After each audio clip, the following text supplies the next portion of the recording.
মানে 20 এবং 30-এর ঘরে যখন মানুষের বয়স, কারো বয়স যখন 20 এবং 30-এর ঘরে, 21, 22, 23, 24, 25, 38, 39, 40, এই যে মানে 20 এবং 30-এর ঘরে যখন বয়স, সেই সময় ঘন ঘন হস্তমৈথুন প্রোস্টেট ক্যান্সারের ঝুঁকি বাড়াচ্ছে। ওনারা গবেষণায় পেয়েছেন প্রোস্টেট ক্যান্সার, পুরুষের প্রোস্টেট নামে একটা জায়গা থাকে, আমাদের যে মানে ওই প্রস্রাবের যে ব্লাডার, প্রস্রাবের ব্লাডারের ঠিক নিচে প্রোস্টেট নামে একটা অঙ্গ আছে, যেই প্রোস্টেটটা মূলত মানে দেখাচ্ছি পুরুষের যে বীর্য, সিমেনের একটা কন্টেন্ট প্রোস্টেট থেকে তৈরি হয়, এরকম কিছু বিষয় আছে আর কি। তো ওইখানে ক্যান্সার হয়, ওখানে ক্যান্সার হয় এবং এই ক্যান্সারের ঝুঁকি বাড়ে ঘন ঘন হস্তমৈথুন করলে 20-30-এর ঘরে যাদের বয়স তাদের ক্ষেত্রে, এবং 20-এর ঘরে যাদের বয়স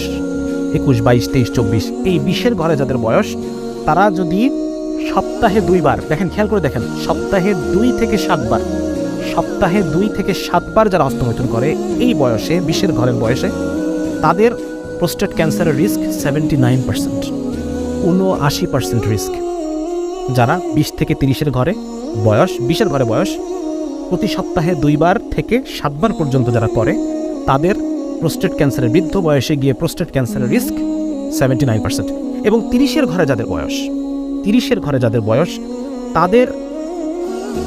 31, 32, 33, 35, সপ্তাহে একবারও যদি তারা করে, সপ্তাহে একবার বা তার বেশি, একবার বা তার বেশি, তাদের প্রোস্টেট ক্যান্সারের রিস্ক 69%, প্রায় 69%। সুতরাং মানে এটা একটা ফাইন্ডিং, তারা রিসার্চ করে 840 জন পুরুষের উপরে রিসার্চ করে তারা এই ডেটাগুলো পেয়েছে। কেন হয়, কিভাবে হয়, এ বিষয়ে বিস্তারিত এখনও আসে নাই, কখনো আসবে কিনা আমরা জানি না, বিকজ তারা তো এটাকে নর্মাল মনে করে বা নর্মাল হিসেবেই তারা দেখতে চায়, বিকজ এটার উপর তাদের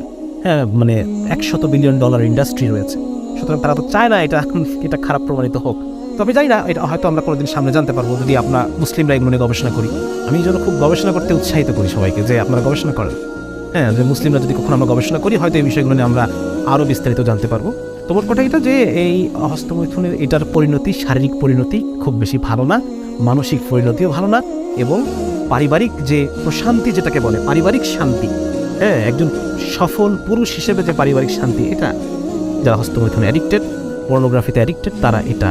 থেকে বঞ্চিত, এটা থেকে তারা মাহরুম।